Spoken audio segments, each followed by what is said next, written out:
पार्थाय प्रतिबोधितां भगवता नारायणेन स्वयं व्यासेन ग्रथितां पुराणमुनिना मध्ये महाभारतम् अद्वैतामृतवर्षिणीं भगवतीम् अष्टादशाध्यायिनीं अम्ब त्वामनुसन्दधामि भगवद्गीते भवद्वेषिणीं। नमोऽस्तु ते व्यास विशालबुद्धे पुल्लारविन्दायतपत्रनेत्र येन त्वया भारततैलपूर्णः प्रज्वालितो ज्ञानमय प्रदीपः प्रपन्नपारिजाताय स्तोत्रवेत्रैकपाणये ज्ञानमुद्राय कृष्णाय गीतामृतदुहे नमः।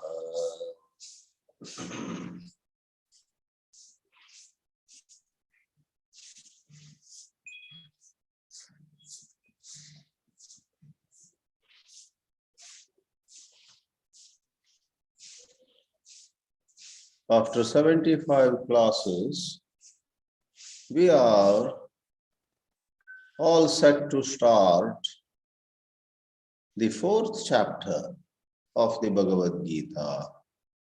This morning here in India, this evening of Tuesday in the West.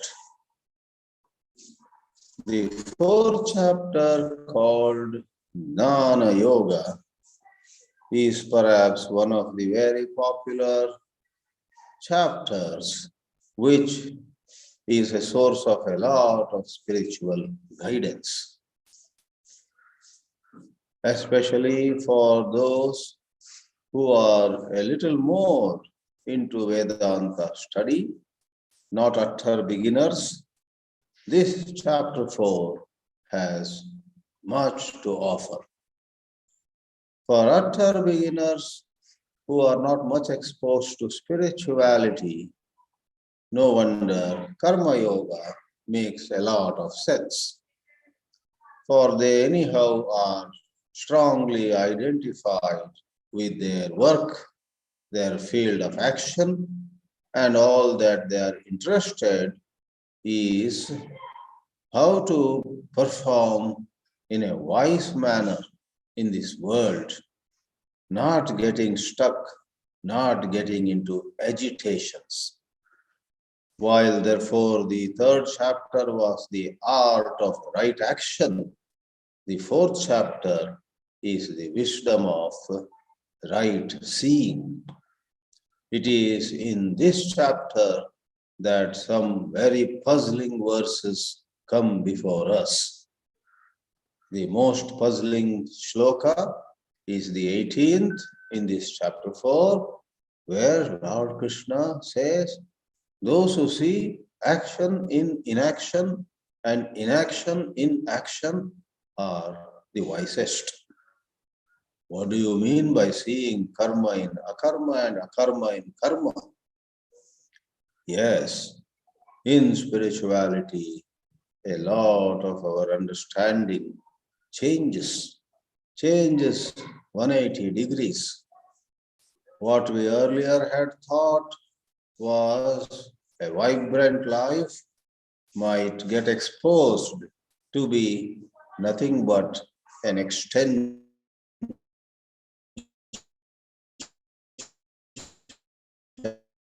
of selfishness. And what we ignored as a waste of time might prove to be a domain of abiding interest. For example, the power of seeing vis-a-vis the power of acting is brought out in the chapter 4 very vividly. Right in the beginning, Sri Krishna, without any further delay, lets Arjuna know that he is an avatar. He is a divine incarnation. It is in Sanatana Dharma that this unique concept of God coming down on the earth so that we, the humanity, are lifted to the heavens is proposed.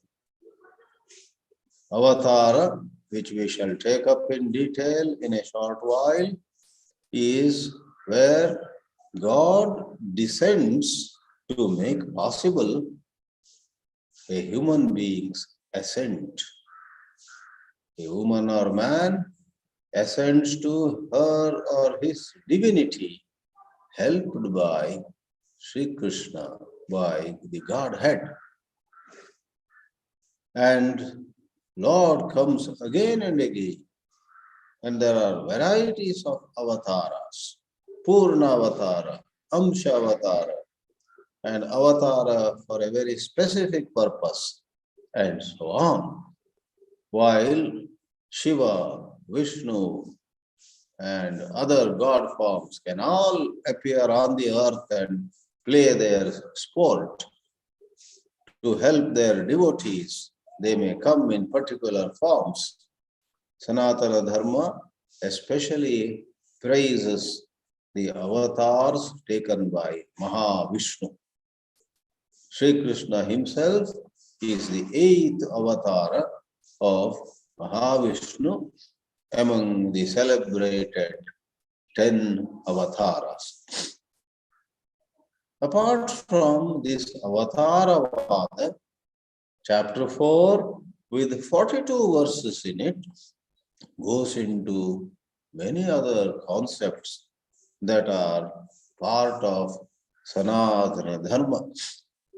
The much debated Chaturvarnyam, Brahmana, Kshatriya, Vaishya, Shudra, the fourfold classification of all humanity finds its place, finds its mention in this 4th chapter. Much debated because this verse is interpreted differently by different masters. It is not only a spiritual topic, but also a topic of social interest.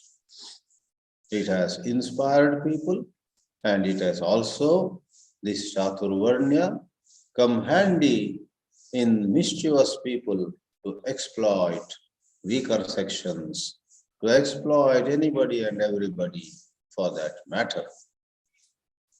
In addition to this, Chapter 4 has a wonderful statement of so many spiritual sadhanas, all of which Sri Krishna calls yajnas. The word yajna is given a wider meaning in this Chapter 4, and Lord Krishna would call charity as a form of yajna, breathing exercises as a form of yajna, some austerities as a form of yajna. Of course, the Vedic rituals where you light up some fire and make offerings accompanied by Veda mantras is of course a yajna. And at the top of the whole list, there is the Samyak Darshana Yajna, where the fire is no other than the highest spiritual wisdom, and the offering is no other than one's own ego. Burn your ego in the fire of right seeing. That is also the highest yajna. When one burns one's ego, then all duality vanishes. One who performs the yajna, the fire, the altar, the ladle with which ghee is offered, the ghee, and the destination to which the performer may go, all these are not seen as different. All of them are facets of Brahma only. The 24th verse of this Chapter 4 is much cited, much chanted, much recited on so many occasions.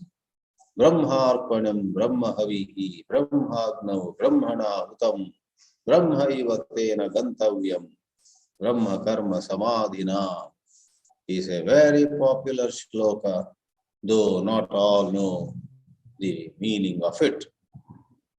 And towards the end, true to the caption of this chapter, Jnana Yoga, we have Sri Krishna praising the power of Jnana.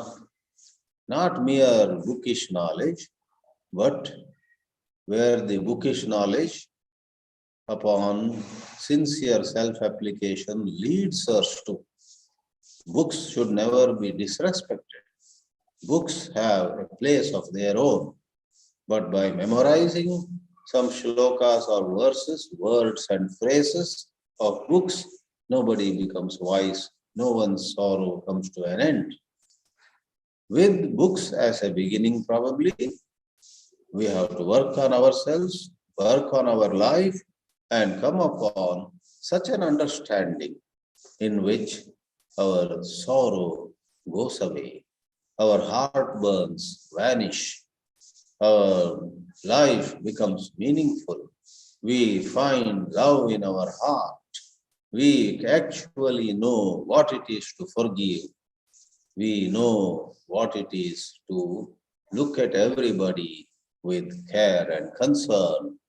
That transformation is brought about not by wealth, not by possessions, not by going around the earth several times, not by any titles, not by any recognition.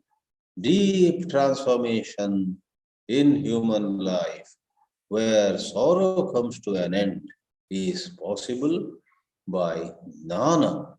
What jnana? It is that understanding where one knows oneself to be not the ego. Not the ego that suffers, nor the ego that celebrates. Beyond joy and sorrow, beyond suffering and celebration, there is pure existence. That Atma-jnana is praised by Sri Krishna. He says, with the boat of spiritual wisdom, you may cross all sins that you may have committed, not just in this life, in lives and lives.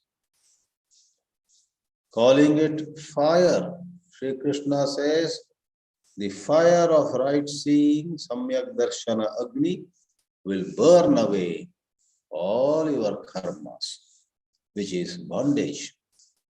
You feel bound. What is meant by being bound? You feel helpless. You feel, oh, my life is an endless struggle. Getting up in the morning is a struggle. Going through the day is a struggle. Meeting people, sorting out differences, everything. Some have financial struggles, some have some health setbacks, some have broken relationships. All these make life. But Sri Krishna's uncompromising assurance is, have spiritual wisdom.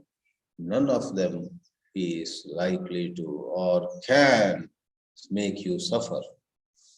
Live amidst all these problems and yet move on unaffected. To move on with a smile on your face in spite of any odds that life may bring to you is the wisdom of Atma-jnana, Brahma-jnana. Thus, chapter 4 is a veritable treat to any student of spirituality. And as we do say about many other chapters too, we may very confidently say that chapter 4 alone is adequate to supply to any seeker on the path all the necessary guidance, all the necessary strength, all the necessary new vision to see life and be at peace. With this, let us see how Adi Shankaracharya himself talks about the place of chapter 4 in this Bhagavad Gita. In 2 chapters, namely 2nd and 3rd, because in the first chapter Sri Krishna did not instruct. Yoyam yogaha adhyaya dvayena uktaha. Sankhya yoge, karma yoge cha adhyaya dvaye yogaha uktaha. Jnana nishta lakshanaha. At the peak of it, it is nothing short of abiding by that pure spiritual wisdom. I am pure Sat-Chit. Stay by that. And where can any problem raise its ugly head? Jnana nishta akshanaha yoga. Sasanyasaha. For that to really work, you must be endowed with renunciation. Then only mere words transform into a different, liberating outlook. Words take a back seat, and one who says, I am Sat-Chit, knows she or he is Sat-Chit. Adi Shankara, to do justice to the entirety of Sri Krishna's teachings, hastens to add, for a vast majority of people, this sannyasa, this jnana nishta is not easy. Therefore, for them, karma yoga upayaha. This yoga has karma yoga as a stepping stone. When your vasanas are too strong, never mind. Do seva, serve God, Ishwararpitam, Nechayakritam. Make all your work an offering to God. Stop pleasing your own ego. Serve God, either in the puja room, which is also a valid form of karma yoga, or out in the society where you serve people. Jana seva is Janardana seva. Don't think that rituals, puja, japa, or a certain other religious functions are a waste. A lot of people may be doing it mechanically. That is a problem. But it can be done with devotion. These rituals can be done with involvement. These rituals, whether it is Shodashopachara puja, or some havana, some homa, or as Arya Samaj does it, some Vedic sacrifice. All of them can be done in the right spirit, then they become a powerful exercise for inner transformation. That is karma yoga. When one performs these karmas, Vedika karma, Adhyatmika karma, puja, japa and such karma, then one is changed. By serving people, one is changed. So go for whichever works well for you. Both of them are karma yoga, because both of them put aside ahankara. Aham and mama are put aside, then karma becomes karma yoga. When aham and mama play a major role, whether you are in your puja room or in a service organization, whatever you do becomes sakama karma. Therefore, it is not the external form of the karma, but the internal attitude, whether you are projecting yourself, whether you are entertaining selfish desires, that makes a particular karma sakama karma, which binds, or karma yoga, which paves the way to jnana nishta. Bhagavan Bhashyakara says, if you look at these two levels, For Madhyama Adhikari is Karma Yoga, Uttama Adhikari is Jnana Nishtha. These two levels, Yasmin Vedartha Parisamapta. Entire teachings of the Vedas are completed in these two domains. Jnana Nishtha Lakshanaha Sasanyasaha, the upper domain, and Karma Yoga, which is the upaya, the means to rise higher, is the lower domain. Vedartha parisamaptaha. Pravritti lakshanaha, that is the reference to Karma Yoga. Nivritti lakshanascha, that is the reference to Jnana Yoga. Geetasu cha sarvasu ayameva yoga vivakshitaha bhagavata. Sri Shankaracharya has picked up chapter 4, but he dares say that even till the 18th chapter, Sarvasu Geetasu, because Gita, though a single scripture, has 18 chapters, is referred in plural, Geetasu, in the Gitas. For from an angle of view, every chapter is considered a Gita. Every chapter is equal to a scripture. In 15th chapter, Sri Krishna himself calls that chapter itself, Idam tute guhyatamam shastram, he says. He doesn't say, I am adhyayaha. He says, Idam shastram. I have taught you this scripture, Arjuna, referring to just a chapter. And we say, not only the 15th chapter, the 14th, the 18th, 17th, the 6th, the 2nd, the 3rd, the 4th, all of them, each of them is like a Shastra. Therefore, Geetasu Sarvasu Ayameva Yogaha Vivakshitaha Bhagavata. Bhagavan wanted to convey this only. If you are up to it, go for Jnana Yoga. Otherwise, stay put in Karma Yoga. For heaven's sake, don't slip and fall into Sakama Karma. Especially after reading so much of Gita and Upanishad, at the end of it all, if you sit down and say, how I can become more popular in this town now, how I can make some more money, how I can get better than my neighbor, I, me and my. If you fortify, if you strengthen your sense of I, me and my, then you are really so mistaken.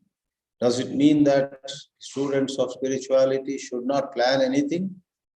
No. Students of spirituality should plan how they may serve society better, how they may provide better services to, if they are Vedanta teachers, how they may provide better services to their students. If they are writers, how they may write better, how they may speak better. In all fields, a spiritual student stops asking how I can become famous. Fame at the most can be a side product. It cannot be your aim. Your aim has to be to serve better.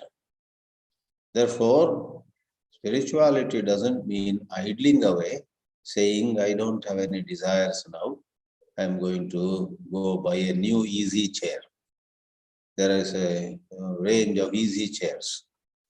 Olden days, there used to go an easy chair with one long piece of cloth.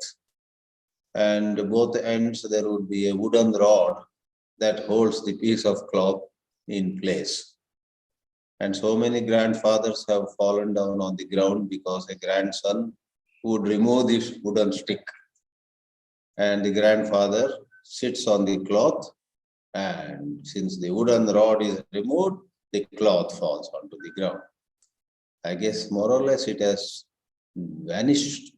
I have not seen it for a very long time.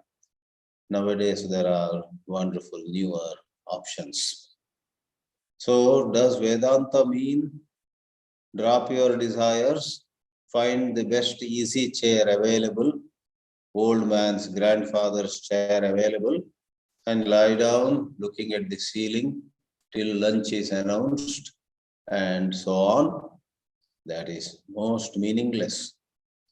Vedanta says, drop your selfish desires, but do have plans, do have an action plan for daily sadhana. And the greatest sadhana is to sit quietly and stay alert. If you have no desire, it doesn't mean you pick a magazine or you turn the television on. Rather, try sitting 5 minutes in the balcony, looking out at some trees, and try not to have any thought. Try not to pursue any fancy. That is the most difficult challenge. Therefore, to sum up this diversion, to be desireless is not easy. Nishkama karma and jnananishta is not easy. And in no way it means you idle away. You drop selfish actions. Ayameva yogaha vivakshitaha. Bhagavan wanted to say this and he will say it till the end. And Shankaracharya minces no words. Ataha parisamaptam vedartam manvanaha. Manvanaha means thinking that he has conveyed what had to be conveyed. Sri Krishna makes a little departure, a little digression to take a topic which was so far not taken. What is that topic? Vamsha Kathanena. Vamsha Kathanam is how this great spiritual wisdom, which he taught in the previous 2 chapters to Arjuna, is nothing new. It has been given by masters from time immemorial. And there is a Vamsha, a lineage. There is a long line of illustrious teachers. And Sri Krishna thinks of mentioning Kathana, narrating, enlisting those teachers. Vamsha Kathanena. But what is the idea? What purpose does it serve? Stauti. Stauti means stutim karoti. Sri Krishna praises this jnana by talking about the illustrious people.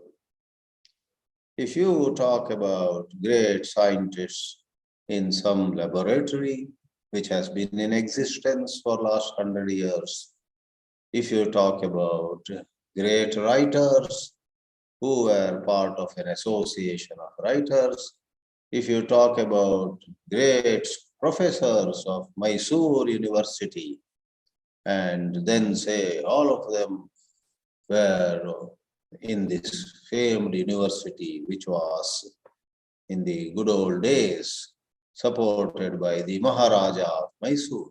By mentioning professors of the university in the last 200 years, you will actually be praising what is taught, about the wisdom there, knowledge there, not the buildings, not the persons who came and went. It is the jnana. Vishwavidyalayas stand for jnana. Therefore, imam yogam stauti. This spiritual science is being praised by an indirect method, by talking with awe about the teachers who came and went. Now, that is how Sri Bhagavan uvacha imam vivasvate yogam proktavanaham avyayam vivasvan manave praha manurikshvakave bravit. Imam is a pronoun. This. Aham imam yogam proktavan. Sri Krishna says, I taught this to Lord Sun. V-1 is sun, called Aditya. I taught this long ago to Aditya, the sun. Imam yogam proktavan avyayam. Now yoga, is it avyaya? That is, if we say karma yoga, is karma avyaya, imperishable? We will see in the Shankara Bhāshya that the point is clarified. The yoga is called imperishable, it never dies, not directly, but in terms of the ultimate realization, which is moksha. Moksha is imperishable. The Atma to which yoga leads is imperishable. Otherwise, every karma, sakama or nishkama, begins and ends. So much of good work has been done on the earth by good people. They had a beginning and they had an end. Both karma and even discourses, jnana, a topic is taken, explained by a teacher, the class is over. Therefore, the exercises, the spiritual practices, etc., come and go. But what they point to, and one in a million realizes that is indeed avyayam. Avyayam yogam aham proktava. So, the Supreme Lord taught it to the sun, God Sun, Aditya, V-1 manave praha. The third member in this abbreviated or the lineage made short is Manu. V-1 manave praha. Manu is one of the greatest kings, and Manu then taught to his son Ikshvaku. Ikshvaku is an illustrious king of the solar dynasty. As all of us know, Lord Rama was born in the Ikshvaku Vamsha. Manuhu Ikshvakave Abravit. Shankaracharya explains, Imam adhyaya dvayena uktam yogam vivasvate adityaya sarga adau. At the beginning of creation. Sargadau proktavan. Who said this? All that Sri Krishna says is the pronoun Sarvanama, Aham. He doesn't say Rama or Krishna. He doesn't say Parashurama or Vamana. He doesn't say Narasimha or Matsya or Kurma. He just says Aham, I. Aham. In the United States, in North Carolina, there is a spiritual organization called Aham, Association of Happiness for All Mankind. That is what AHAM means. Association of Happiness for All Mankind. Not far from Raleigh in North Carolina. This place is in fact devoted to Ramana Maharshi. Devotees of Ramana Maharshi with certain adoration of Jesus Christ also have put together this ashram, Aham. And Ramana Maharshi himself picked up that shloka in chapter 10, which uses the word Aham several times. Aham Atma Gudakesha Sarva Bhuta Shayastita Aham Adischa Madhyancha Bhutanam Anta Evacha. Aham, I am the beginning, I am the middle, I am the end, says Sri Krishna. And Maharshi had picked up that one verse out of 700 as the one to be meditated upon. Sri Krishna says here, Aham Sarga Adau Proktavan. And why did I do that? Well, God creates this universe and God takes the responsibility to ensure that the creation goes on in a meaningful way. Ramana Maharshi used to always say to people who are worried about something happening in the world, he would say, you did not create the world. The one who created the world is, you are now overseeing it. In your eyes, things may be in tremendous disorder. Part of the problem is your eyes. Set right your vision. And God knows why things are happening in a certain way. And God will do what needs to be done at the right time. You mind your business. Maharshi Ramana used to say to devotees. So God is the Srishtikartra. And as Sri Shankaracharya uses the word, Jagat Paripalayitrunam Kshatriyanam Bala Adhanaya. Sri Krishna, as the supreme creator, at the beginning of creation, gave the spiritual wisdom to Aditya, that is to sun god, who is a preeminent Kshatriya. Through Aditya, it should reach the kings of the world. Kshatriya is the rulers. Kshatriyas are the administrators. Kshatriyas, wherever, not just in Sanatana Dharma with its Chaturvarnya. This is a universal phenomenon. In any part of the world, no matter what religion they are following, there are Kshatriyas and Brahmanas, Vaishyas and Shudras. These refer to Guna and Karma, as the verse later will tell us. Functions. So those who are doing the administration, who are looking after the society, need to have right knowledge. Kshatriyanam bala adhana. Strength doesn't come only through muscles. Strength doesn't come only through weapons. Strength comes through right understanding of how to go about law and order, how to go about dispensation of justice. Therefore, Sri Krishna gave this wisdom, Kshatriyanam bala adhanaya, bala adhan, infusing the Kshatriyas with strength. Tena yoga balena yuktaha samartaha bhavanti.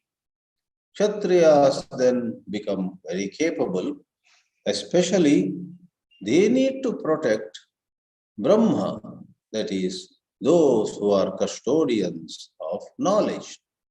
Once more, this is nothing to do with Hindu society only. Anywhere and everywhere, there are professors, intellectuals, writers, thinkers.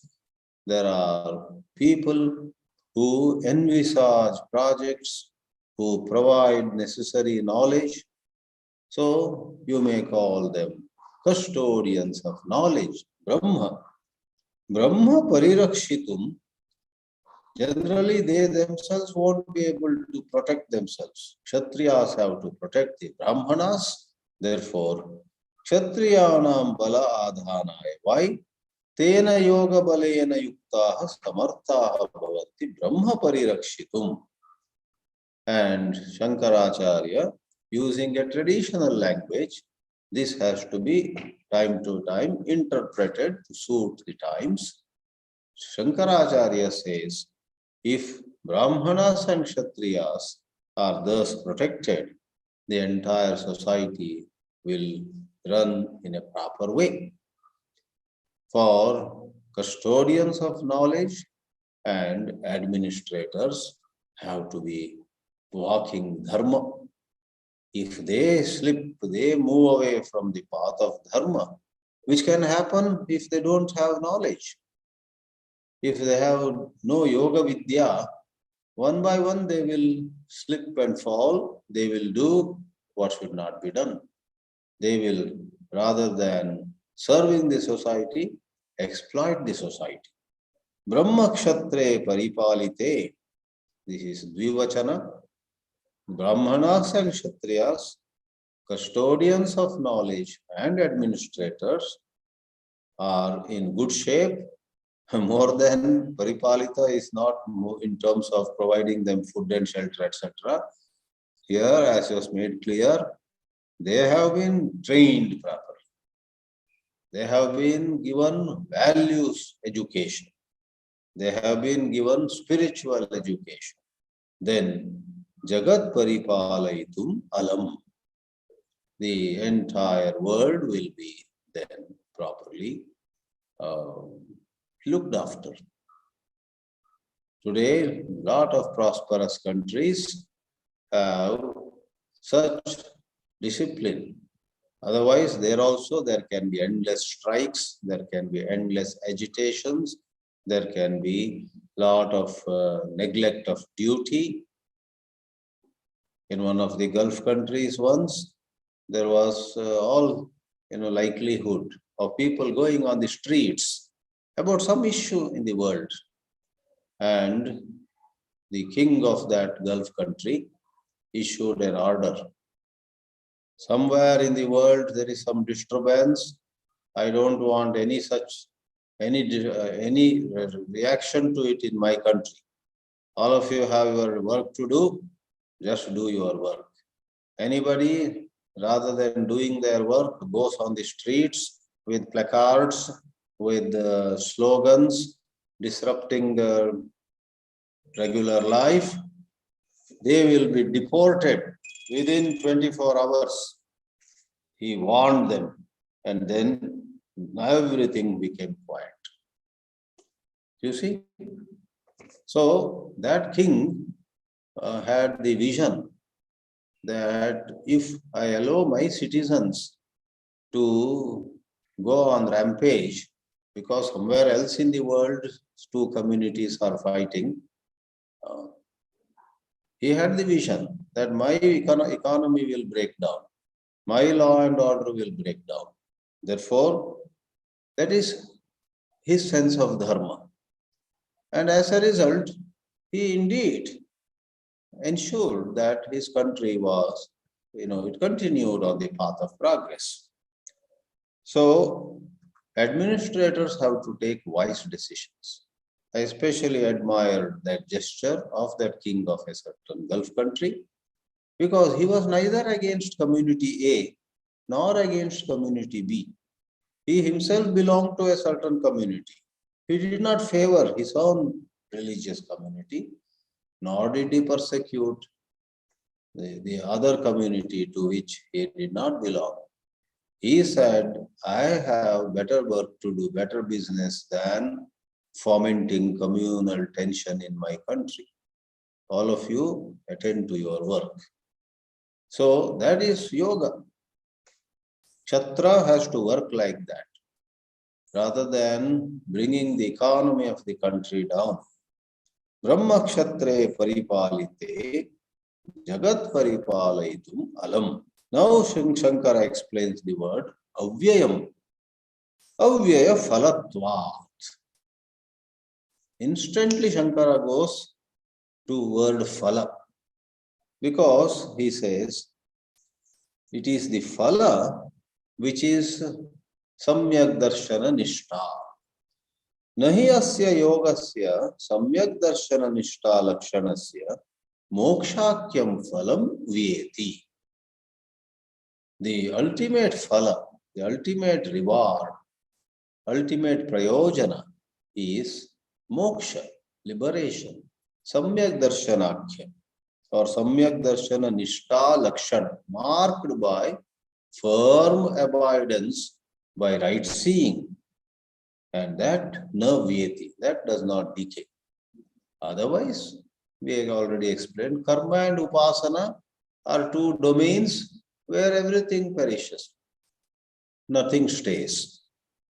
My old joke is, a tourist pointed to the White House in Washington, D.C. and said, "Who stays here?"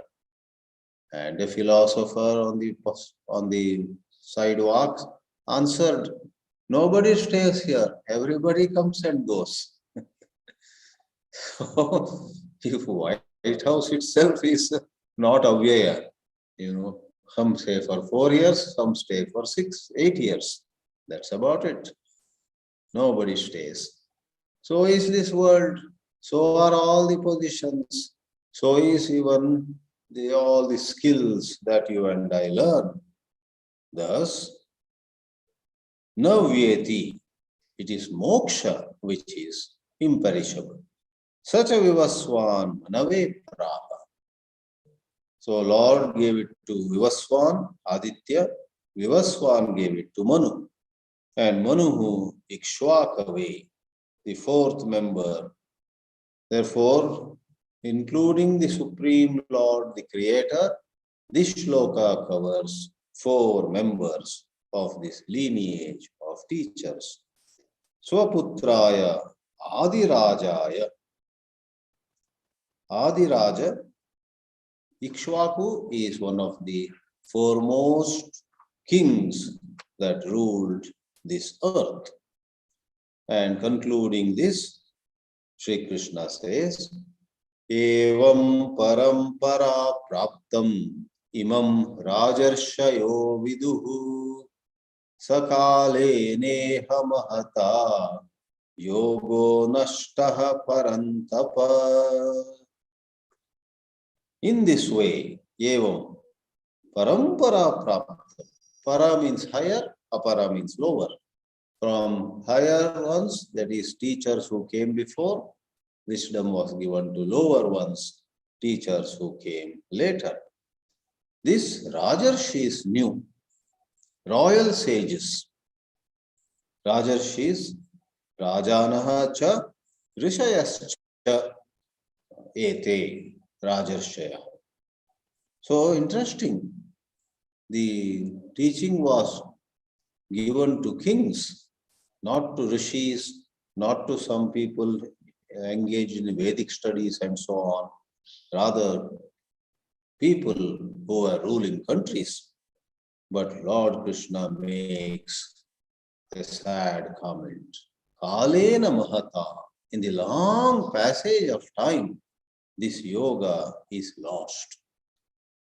Not many know either Karma Yoga or Jnana Nishta. Yogo Nashtaha Parantapa. The simple verse is explained by Bhashyakara. Kshatriya Parampara Praptam Imam Rajarshayaha Rajanaschate Rashayascha Viduhu. And Dirghena Mahata means Dirghena. Sakalena Iha Mahata. What is Nashta? Vichinna Sampradaya. Sampradaya is the continuity. Because Sam, pra and dana, handing over. Sampradana is handing over. So somewhere, because of the long passage of time, some death of some member in the link, in the line, Vichinna means the connection was broken. Samvruttaha, Vichinna Sampradaya Samvruttaha. This yoga became Vichinna Sampradaya. What is Parantapa? Why is Sri Krishna calling Arjuna Parantapa? Para means enemies. Atmanaha vipaksha bhutaha paraha iti uchyate. And Tapayati. Arjuna was such a ferocious soldier, warrior. He was such an army man that he could make his enemies suffer. He could torment his enemies. Paran, Vipaksha Bhutan, Tapayati, Shaurya Tejo, Gabastibi. With his heroism, with his splendor, with his luster, with his abilities, with his special skills, with his prowess, he would make his enemies tremble. And therefore he is called Parantapa, or if we may use a simple synonym, Shatru Tapanaha Ityartha. Arjuna is praised as Shatru Tapana. one who makes one's enemies suffer. And praising Arjuna, this is a way to motivate Arjuna, filling new hope into Arjuna. Sri Krishna says, this is how the wisdom has been coming down. And in another verse, Sri Krishna justifies why he had to give this wisdom to Arjuna. One more motivational verse, but other than that, the next verse also has the significance of the recipients of this wisdom have to be fit enough. This wisdom cannot be given to Tom, Dick, or Harry. It has to be given to people who have the purity of the mind, straightforwardness of approach. It should not be given to hypocrites. It should not be given to people with evil motives, people who are not steady. There are sometimes people who at the time of receiving are sincere, but because they do have a lot of impurities in their antakarana, down the road, they, against their own wishes, will do something else with the knowledge that they have received. Therefore, in and through Bhagavad Geetā, as we always have been doing, we will be discovering many insights into other aspects of human life too, such as how knowledge is transmitted, how some people only use the knowledge in the right way. More than usual number will actually either not use the knowledge or, more unfortunate, misuse the knowledge. All these come up in our reflections on the Bhagavad Geetā. Om Namo Bhagavate Vasudevaya.